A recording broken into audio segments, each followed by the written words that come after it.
I found out my brother had been systematically destroying my relationship with our dying father for over 2 years. And the worst part? I helped him do it. Growing up in suburban Connecticut, my brother Jake and I were never the picture-perfect siblings you see in those cheesy Hallmark movies. We were competitive, sure, but there was always this unspoken understanding between us. A bond. At least, that's what I thought until last Thanksgiving, when I discovered that the person who knew all my secrets, who'd stood beside me at my wedding, who'd held my newborn daughter, had been orchestrating my downfall for years. But I'm getting ahead of myself. Let me back up. Our father, Richard Miller, built his construction company from nothing. Started with a single pickup truck in 1985 and turned it into Miller Construction, one of the largest commercial builders in the Northeast. Dad was old school, believed in hard work, handshakes, and holding people accountable. He wasn't the warmest father, but he was fair. At least, that's what I always believed.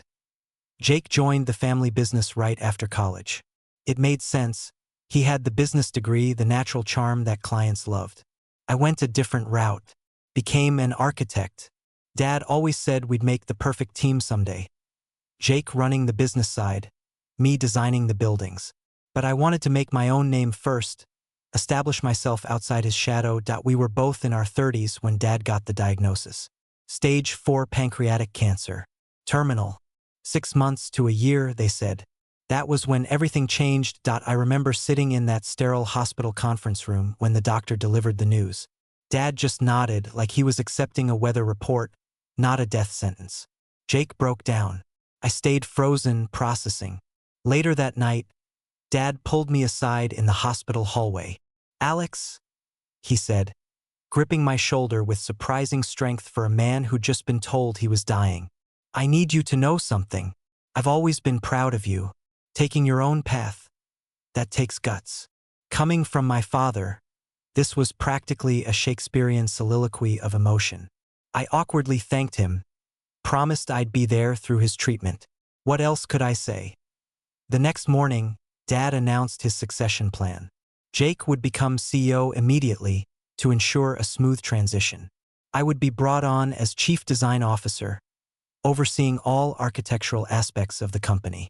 Together, we would inherit equal shares of the business after his passing. "It's what your mother would have wanted," he said. "Mom had died when we were teenagers, breast cancer. She was always the mediator between Dad's gruffness and our sensitivity. Without her, we'd all retreated into our respective corners. This felt like Dad's attempt to bring us back together. I took a leave of absence from my firm and moved back to Connecticut with my wife Sarah and our 3-year-old daughter Emma. We found a house just 20 minutes from Dad's place. Jake and his wife Melissa lived even closer, just down the street from our childhood home. The first few months were good, actually. Dad responded well to the initial treatments. Jake and I settled into our roles at the company. I found myself enjoying the work more than I expected. There was something meaningful about helping build Dad's legacy while I still had time with him. Jake seemed eager to share the responsibility, often asking for my input on decisions that fell outside my department. "We're partners in this now," he'd say, clapping me on the back. "Miller Brothers taking on the world." Dad started coming into the office again, albeit less frequently. He'd lost weight, moved slower, but his mind was as sharp as ever. He'd sit in on meetings, offer guidance, then retreat to his office to rest. It was during month 4 when I started noticing the small things. Comments from Dad about decisions I'd supposedly made. Questions about meetings I didn't remember attending. Concerns about my commitment. "Jake told me you missed the Westbrook client dinner," Dad said one afternoon. I stared at him, confused. "What dinner? I wasn't invited to any dinner." Dad frowned. "Jake said he sent you 3 emails about it. Said you responded that you had other plans." I checked my email right then and there. Nothing. No invitations, no mention of any Westbrook dinner. When I confronted Jake, he seemed genuinely apologetic. "Oh man, I must have sent it to your old email. I'm so sorry, Alex. I'll fix this with Dad." I believed him. Why wouldn't I? He was my brother. A week later, revised drawings for the Sanderson project disappeared from the server. drawings I'd spent weeks perfecting. When the client came in for a presentation, we had nothing to show them. Jake smoothly covered, explaining there had been a miscommunication in the design team, my team. Alex has been struggling with the transition, he told Dad later, when he thought I couldn't hear them. I'm trying to cover for him, but I don't know. Maybe the pressure's too much. Dad looked disappointed but not surprised, as if this confirmed something he already suspected. The incidents multiplied. Emails I supposedly never responded to. Meetings I allegedly skipped. Design changes I had approved that I'd never seen. Each time, Jake would apologize, blame technology, or suggest I was overworked and forgetting things. And maybe I was. The stress of Dad's illness, the new job, moving back home, it was a lot. I started doubting myself. Started keeping obsessive notes about every conversation, every decision. Sarah noticed, asked if I was okay. I brushed it off. Told her it was just the pressure point 6 months in. Dad's health took a turn. The cancer had spread despite treatment. He became homebound with a rotation of nurses. Jake and I established a schedule to ensure someone was always with him when medical staff weren't there. During my shifts, Dad was often distant, distracted. He'd watch me with this look. Not quite suspicion, but something close to it. Our conversations were stilted, formal. When I'd mention ideas for the company, he'd nod politely but never engage. Jake already talked to me about that. Became his common refrain. But when Jake was there, Dad would transform. They'd laugh together, reminisce, talk business like the old days. I'd arrive for my shift and hear them through the door, their conversation flowing easily, stopping abruptly when I entered. Just finishing up, Jake would say, gathering his things, and Dad would settle back into his pillows. The light in his eyes dimming as my brother left. I tried harder. Brought Dad his favorite foods. Shared pictures of Emma. Pitched new design concepts. Nothing broke through that wall. The company started feeling hostile too. Longtime employees who'd once greeted me warmly now gave short nods in the hallway. I was excluded from key meetings, only to be told later that Jake said you were busy with your father. 8 months after the diagnosis, I walked into Dad's study during my shift to find him reviewing papers with his lawyer, Matthew Bennett. They quickly shuffled the documents away when I entered. Just some estate planning, Bennett said smoothly. Nothing for you to worry about, Alex. That night I couldn't sleep. At 3 a.m., I drove to Dad's house, planning to use my key to get some documents I'd left in the guest room. I needed to finalize a bid by morning. The house wasn't empty as expected. Lights glowed from Dad's study. Thinking he might need help, I hurried toward the room, but slowed when I heard voices. Dad and Jake. Are you absolutely certain about this change, Richard? Bennett's voice, concerned. I've seen enough, Dad replied, his voice weaker than I remembered but determined. Alex doesn't have the commitment. The company would fail under shared leadership. Jake has proven himself, Dad continued. Alex is too, like his mother, too emotional, too unreliable. The company needs decisive leadership. I stood frozen outside that door, heart hammering in my chest. I'll have the revised will ready by next week, Bennett said. It will transfer controlling interest to Jake, with a smaller share for Alex, as discussed. He'll understand someday, Jake's voice now, gentle and reasonable. It's what's best for Dad's legacy. I backed away silently, drove home in a daze. For hours, I sat in my parked car in our driveway, too numb to go inside, too shaken to cry. The next morning, I called in sick. Then the next day. Then the whole week. I told Sarah I had a project to work on from home. Instead, I began investigating, pulling together fragments that had seemed insignificant before. I checked our company email server logs, something I had access to as an executive. Every missing email, every miscommunication had a pattern. Jake had been systematically editing or deleting communications, making me appear incompetent, unreliable. I found calendar invites that had been sent, then canceled and resent without my name. Meeting minutes where my contributions were minimized or attributed to others. Project files that had been altered with my name still on them, containing errors I never would have made. For 2 years, even before Dad's diagnosis, Jake had been laying groundwork. Small things at first, planting seeds of doubt about my reliability. After Dad got sick, he accelerated the plan, but I needed proof concrete enough to convince Dad. Something undeniable, the answer came from an unexpected source. Melissa, Jake's wife, called me out of the blue asking to meet for coffee. We'd always gotten along well, though we weren't particularly close. "I'm worried about Jake," she said, fidgeting with her cup. "He's not sleeping. He's obsessed with the company, with your father's approval." She hesitated. "And with you." "What do you mean?" "He has a file on his computer. It's labeled Alex Contingency. I saw it open one night. There were emails, documents, plans for how to. I don't know how to say this, how to undermine you at every turn." My stomach dropped. "Why are you telling me this?" Melissa's eyes welled up. "Because this isn't the man I married. And because your father deserves to know the truth before he." She couldn't finish the sentence. "Can you get me that file?" I asked. She shook her head. "He'd know it was me." "But..." She slid a piece of paper across the table. "His password.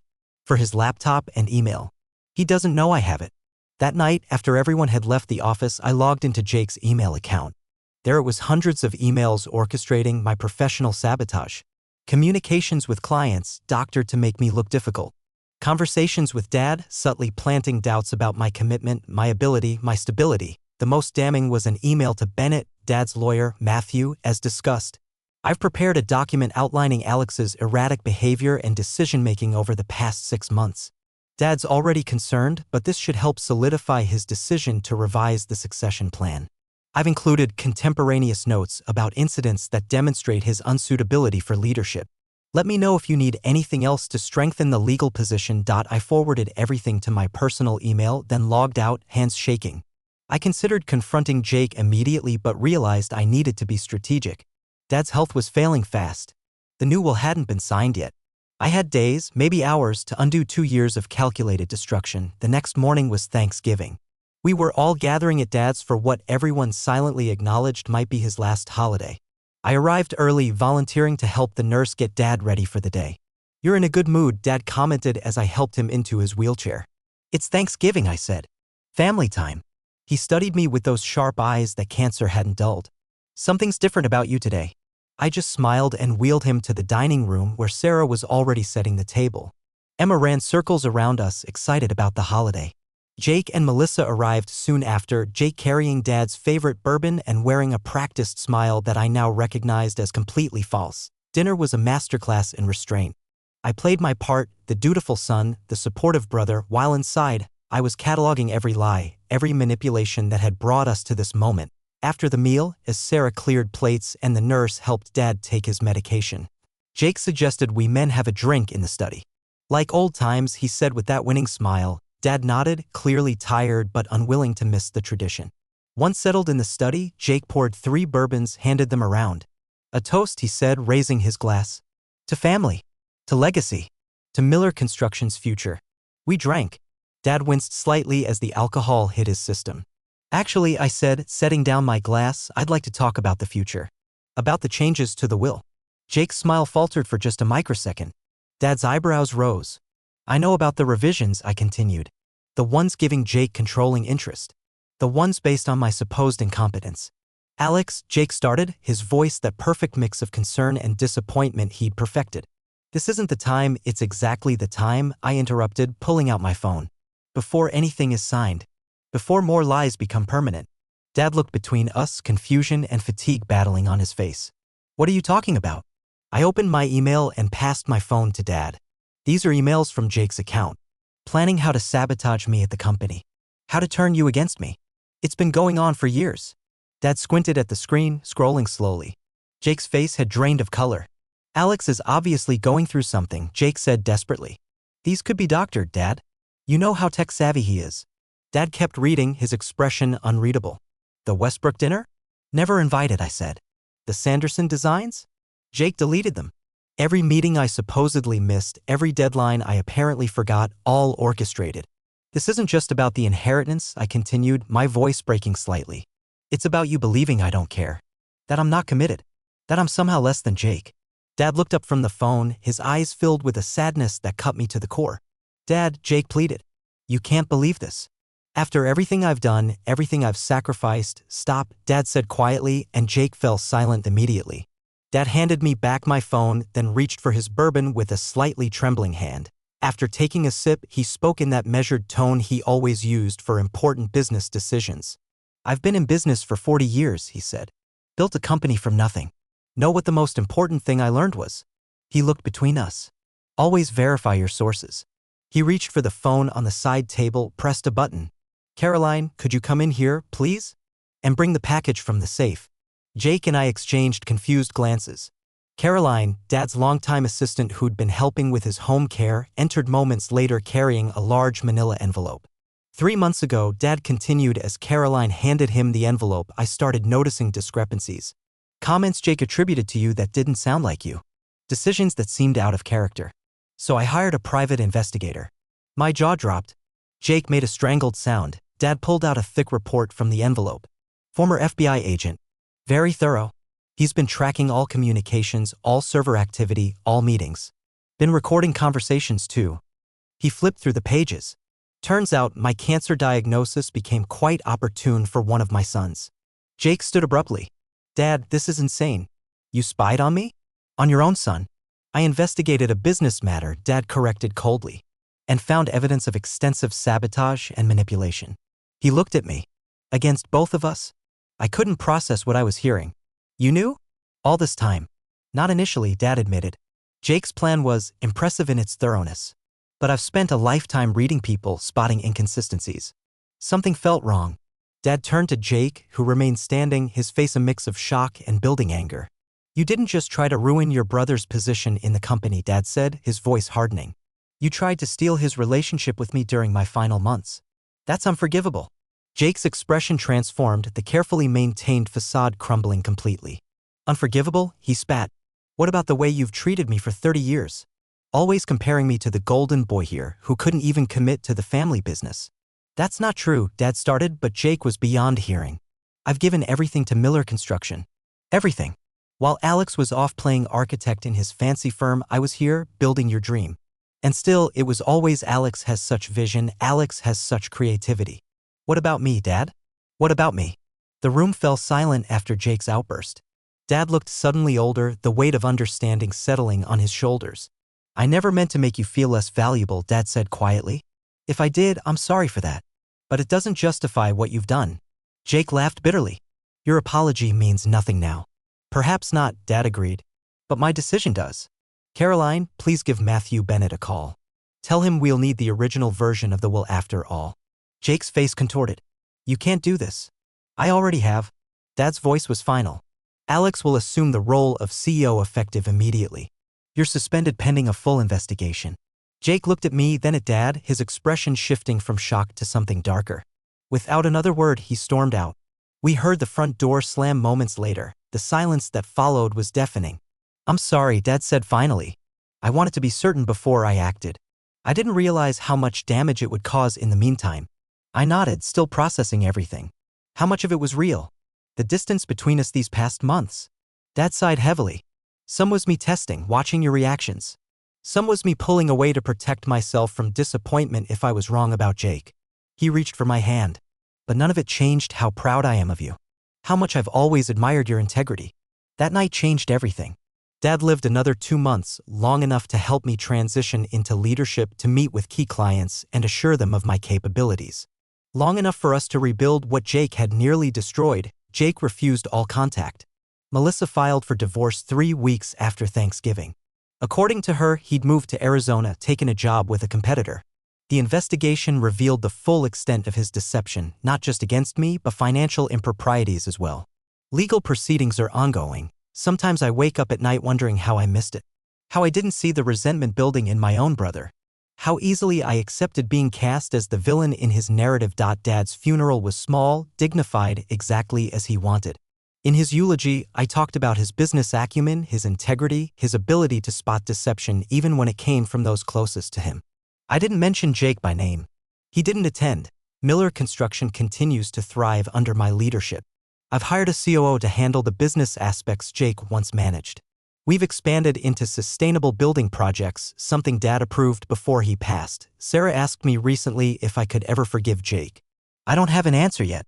Part of me understands the wound that drove him, the perceived favoritism, the desperate need for validation. Another part can't forget how methodically he worked to destroy me, how he tried to steal my final months with our dying father. What I do know is this: betrayal doesn't just happen in a moment. It builds over years, in small choices, in quiet resentments left to fester. And sometimes, the people who know exactly how to destroy you are the ones who've been closest to you all along. As for me, I'm learning to trust again. To verify but not become paranoid. To build relationships on transparency rather than assumption. And most importantly, to recognize that even the people we think we know completely can harbor darkness we never suspected. If Dad taught me anything in those final months, it's that the truth eventually surfaces. You just have to be willing to see it when it does. The end. If you liked the story, subscribe to our channel and share your impressions in the comments. We try to post new stories every day.